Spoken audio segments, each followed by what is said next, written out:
Selamat malam pemirsa, nama musisi Slank Abdi menjadi sorotan kita semua setelah ditunjuk menjadi komisaris PT Telkom. Ini bak durian runtuh kata orang, karena apa? Banyak pihak bertanya, jagonya musik tapi kok bisa jadi komisaris? Apakah memang betul kalau kita telusuri lebih dalam memiliki latar belakang organisasi, startup company, kemudian juga menjadi co-founder beberapa perusahaan digital. Kira-kira bisa diandalkan tidak? Atau jangan-jangan posisi komisaris ini hanya sebagai bentuk balas budi ketika waktu Pilpres 2019 mendukung Presiden Joko Widodo. Nanti kita akan ulas lebih dalam, Maria. Komisaris adalah orang-orang yang dipilih dan juga ditunjuk secara langsung untuk dapat mengawasi sebuah perusahaan ataupun organisasi.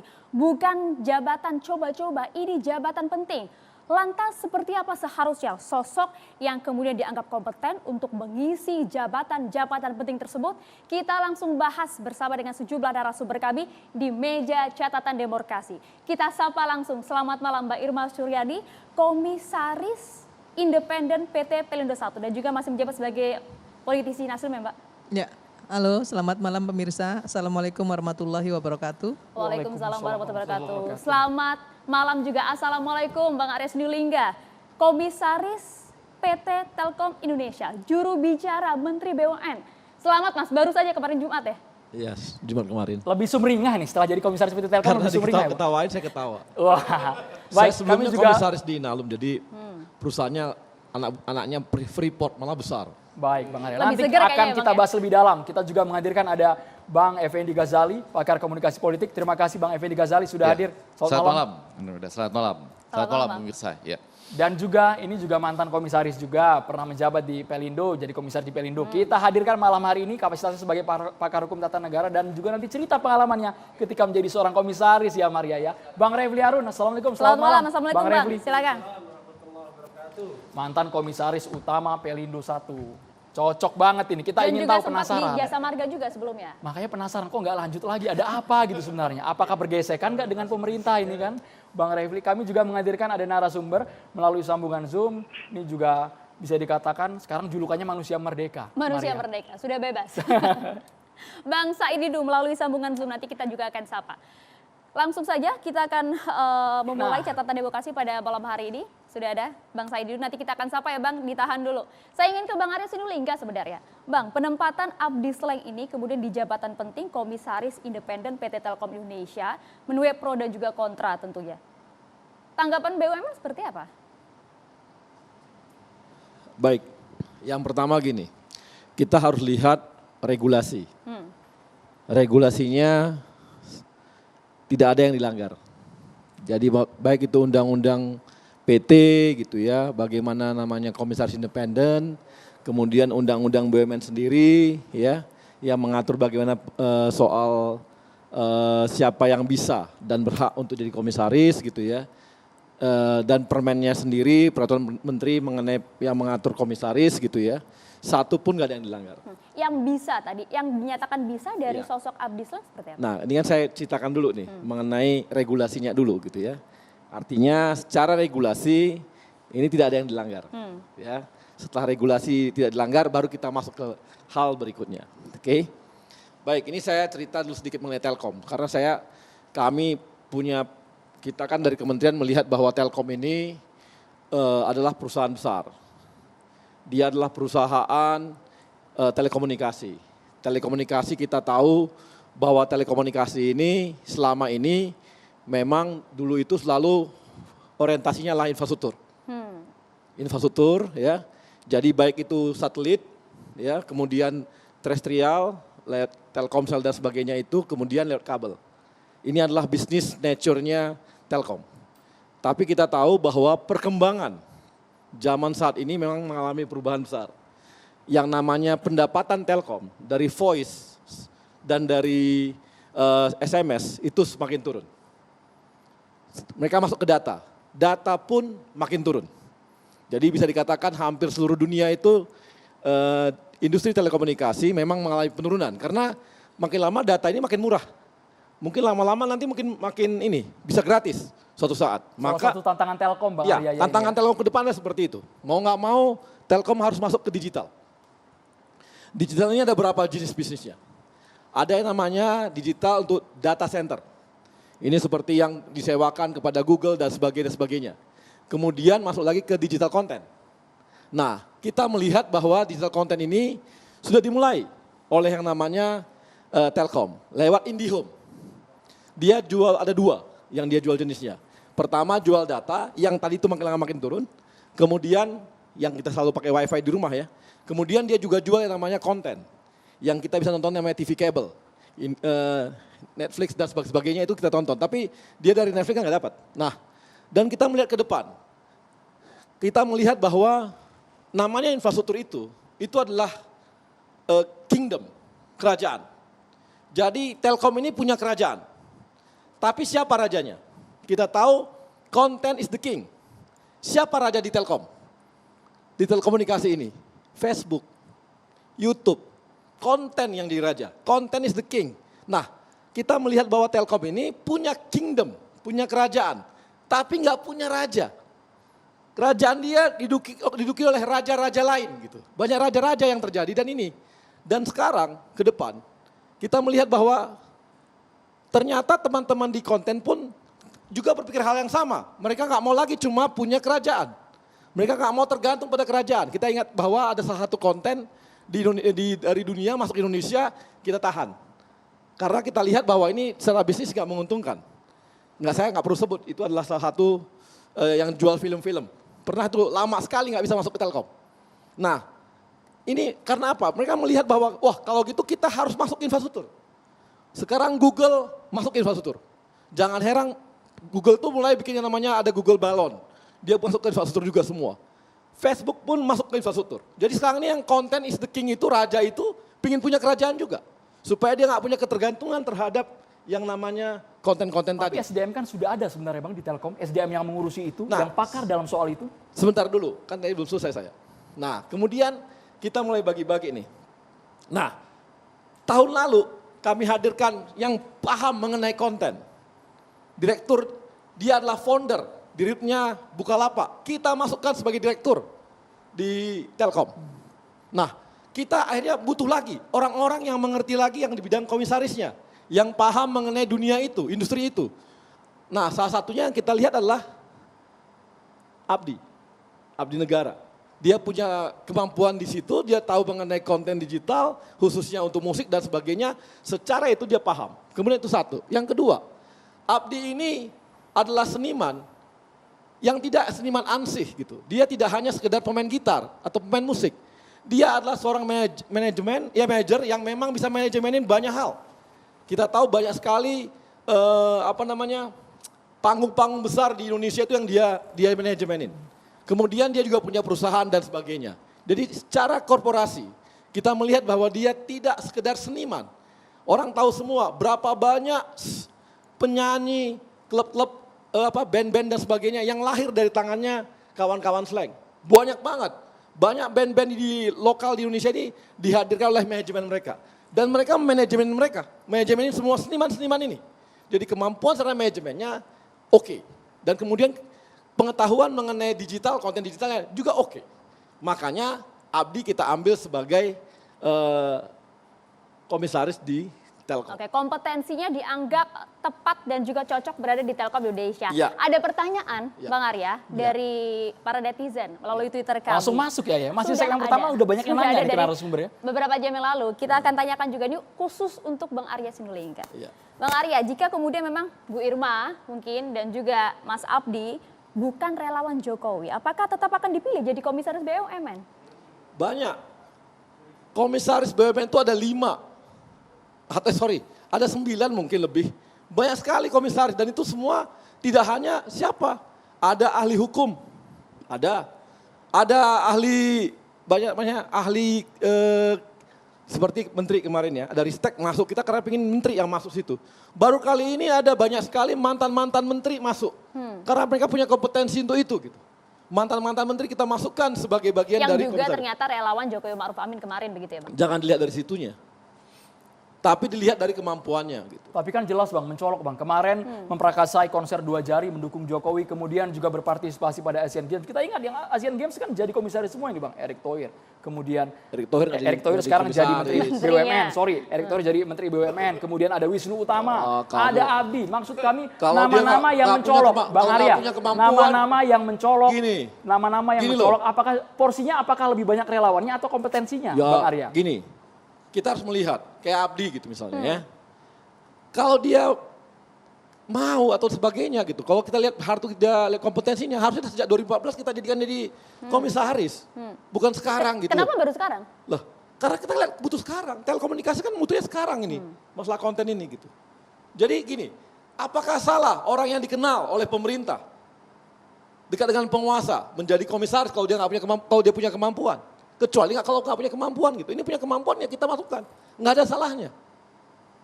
Gitu loh. Bang Nggak ada Refli, salah. ini perlu dijawab Bang Refli. Karena ya memang kalau kita lihat track record dari Abdi Negara, co-founder juga startup digital seperti itu. Banyak Senior. sekali ini bahkan pernah menjadi tergabung dalam Barekraf, kita tahu. Kemudian pernah juga terlibat dalam haki di Kemenkumham ya Bang Arya ya. Dari kompetensinya Bang. Bang Refli melihatnya bagaimana? Apakah memang pantas seperti Ya itu? mana saya tahu kompetensi Abdi. Latar belakang sudah tercantum jelas ini Bang Refli. Iya, jadi gini, kalau kita bicara soal pengangkatan komisaris itu kan semuanya relatif ya. Relatifnya begini, kita susah akan mengatakan bahwa apakah orang ini punya kompetensi atau tidak. Apakah cocok atau tidak, apa motivasinya atau tidak. Kita lihat saja ukuran-ukuran objektifnya terhadap perkembangan perusahaan tersebut misalnya. Atau misalnya bagaimana peran dia selama menjadi komisaris. Nah cuma masalahnya kan Abdi ini kan baru mau jalan. Karena sepanjang pengalaman saya, komisaris itu kan paling tidak ada komisaris utama, ada komisaris Independen, biasa. Ya, nggak komisaris biasa. Kalau komisaris utama, Anda nggak mungkin nggak bisa bekerja, harus bekerja. Karena paling tidak dia harus memimpin korporasi itu rapat-rapat ya. Baik rapat Dewan Komisaris maupun rapat dengan direksi, rapat gabungan. Kalau Anda nggak paham, ya Anda nggak akan bisa memimpin. Bagaimana kalau Anda nggak paham kalau Anda mau memimpin ya? Anda melihat sejumlah Tapi, nama ini 26 komisaris Kalau yang pengalaman kemudian saya, masuk?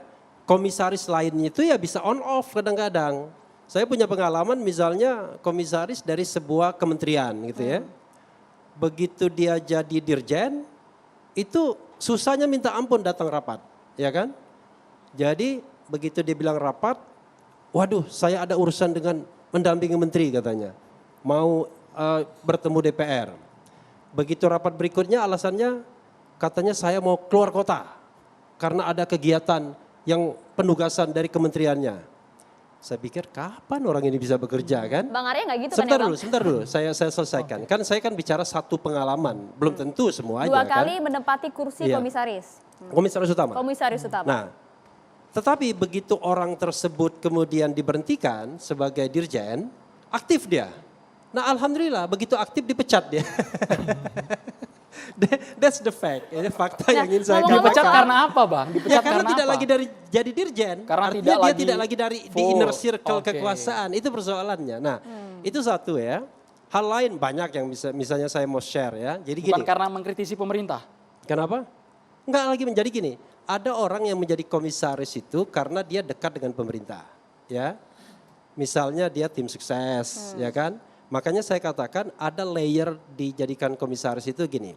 Terlepas dari profesionalisme ya. Layer pertama selemah-lemahnya iman. Anda dekat dengan deputi, itu selemah-lemahnya iman tuh. Nah, yang agak kuat imannya adalah Anda dekat dengan sekretaris menteri atau mungkin juru bicara kementerian mungkin. Yang ketiga, yang kuat lagi imannya adalah Anda dekat dengan menteri BUMN. Itu agak kuat tuh imannya itu.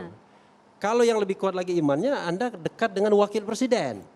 Kalau Anda dekat dengan presiden, orang presiden, maka Anda sangat kuat imannya. Makanya kayak Ahok kan, wah dia Bang bebas Refli sekali. iman yang mana Bang? Iman yang kira-kira dekat Saya dengan Menteri selemah-lemahnya BUMN? iman mungkin. Jadi kayak Ahok misalnya, wah dia pede sekali berhadapan sama Erick Thohir pun dia merasa dia satu level kan. Walaupun secara teori kan seharusnya kan komisaris itu ya katakanlah di bawah naungan Kementerian BUMN ya, walaupun sebenarnya kan independen juga bekerjanya. Nah karena itu saya lihat memang saya ingin meraise isu mengenai kita bicara apa? GCG misalnya, Good Corporate Governance. Dalam GCG itu ya kita bicara prinsip-prinsip umum, misalnya transparansi ya kan, misalnya akuntabilitas, profesionalisme ya kan, kemudian juga menghindari konflik of interest gitu ya. Jadi kalau misalnya saya mengkritik misalnya, kayak Telkom ini misalnya, kemarin itu komisarisnya itu ada 2 yang saya catat yang sekarang berhenti. Padahal baru 1 tahun diangkat, misalnya Alex Denny. Alex Denny itu di Kementerian BUMN itu sebagai Deputi Sumber Daya Manusia. Masih enggak? Jangan-jangan udah diberhentikan juga? Masih, Alex Denny. Alex Denny pindah ke Dirjen di Menteri PAN. Nah, that's the point. Saya raise isu itu. Gak apa-apa kan? Nah, waktu itu Alex Denny, begitu dia diangkat menjadi deputi di kantor BUMN, langsung diberikan jabatan sebagai komisaris Telkom. Anda paham nggak? Menjadi komisaris Telkom itu mungkin kalau dengan tantiemnya hampir 1 M, jangan lebih dari 1 M pendapatannya per bulan. Saya rata-rata dengan tantiem ya, bukan hanya honor saja. Jadi siapa yang tidak mau di sana? Nah, baru 1 tahun Alex Denny ketika dia pindah ke kementerian lain, pindahkan juga kan? Saya juga mencatat misalnya Ahmad Fikri Assegaf, itu ahli hukum. Yang menurut saya kemampuannya jauh dibandingkan Rizal Malarangeng kan. Kalau Rizal kan politik, kalau dia itu lawyer yang punya kantor hukum besar di Indonesia ini yang paham betul soal telekomunikasi, hukum dan lain sebagainya. Saya catat kok diberhentikan juga dia. Nah kalau Renal Kasali ya sudahlah nasibnya ya kan. Makanya jangan bersaing dengan menterinya. Kalau Anda bersaing dengan menterinya ya Anda kejengkang juga kira-kira. Nah kalau Bang Refli waktu itu Bang tidak cukup lama menempati kursi komisaris utama karena apa? Emang karena mengkritisi pemerintah? Enggak, jadi saya 5 tahun juga sebenarnya. Jadi saya menjadi komisaris utama di Jasa Marga itu 3 tahun 5 bulan 13 hari. Periodenya ya kan? kan 5 tahun Bang? Iya itulah yang jadi masalah ya kan. At any time Anda bisa diberhentikan. Walaupun kalau kita bicara GCG kan diberhentikan itu harus ada alasannya. Tapi sekarang nggak perlu ada alasan. Pokoknya saya mau ganti gitu aja kira-kira. Nah kemudian di Pelindo ya kira-kira 1,5 tahun, 5 tahun lah ya. Tetapi kan kita semua tahu lah sikap dasar kita kan, saya kan tetap independen. Karena saya juga komisaris utama independen. Kadang-kadang orang mikir begini. Apa sih bedanya komisaris biasa dan komisaris independen? Jadi kalau komisaris independen itu harusnya Anda lebih care dengan misalnya kalau dia TBK pemegang saham minoritas. Lebih care dengan GCG-nya. Karena Anda harus orang yang sangat kritis dengan pemegang saham berbicara utama. sangat kritis ini Bu Irma Suryani masih menjabat saat ini komisaris saham utamanya. Independen juga ya Ibu Tapi Irma masalahnya ya, adalah Lindo 1. ketika saya jadi komisaris utama independen, saya berhenti sebagai staf khusus Menteri Sekretaris Negara. Mengundurkan diri. Iya, karena saya sadar, lah, bagaimana mungkin Anda independen tapi Anda part of the government, part of the pemegang saham mayoritas. Baik, kami ingin tahu seluk-beluknya Ibu Irma, seperti apa Ibu Irma? Sudah menjabat sampai sekarang kan komisaris independen PT Pelindo 1 ya Bu ya? Iya, yang pertama mungkin saya ingin sampaikan bahwa nggak benar kalau misalnya ada yang mengatakan bahwa karena saya mantan jubir Jokowi Ma'ruf kemudian saya dipilih menjadi komisaris. Mohon maaf, saya 22 tahun di PT Pelindo 2. Selama 22 tahun itu saya muter. Saya pernah di SDM, saya pernah di keuangan, saya pernah di operasional, kemudian saya juga pernah sekeliling saya. Artinya secara kompetensi saya merasa saya pas ya. Saya pas dan saya punya kapasitas, punya kapabilitas dan punya akuntabilitas di Pelindo 2, Pelindo 1. Kenapa? Karena saya tahu persis core bisnisnya seperti apa, kemudian operasional di pelabuhan itu seperti apa, main bisnisnya seperti apa, kemudian kontrol-kontrol yang harus saya lakukan seperti apa, membaca laporan keuangan seperti apa, itu sudah kerjaan saya Cara manajemen sebelumnya. paham. Ya, jadi kalau saya digebiah uyah seperti yang Ansari Usman katakan bahwa komisaris relawan-relawan itu mendapatkan posisi komisaris itu sebagai bagian dari hadiah, ya terus terang saja saya bilang itu orang bodoh aja yang bicara begitu.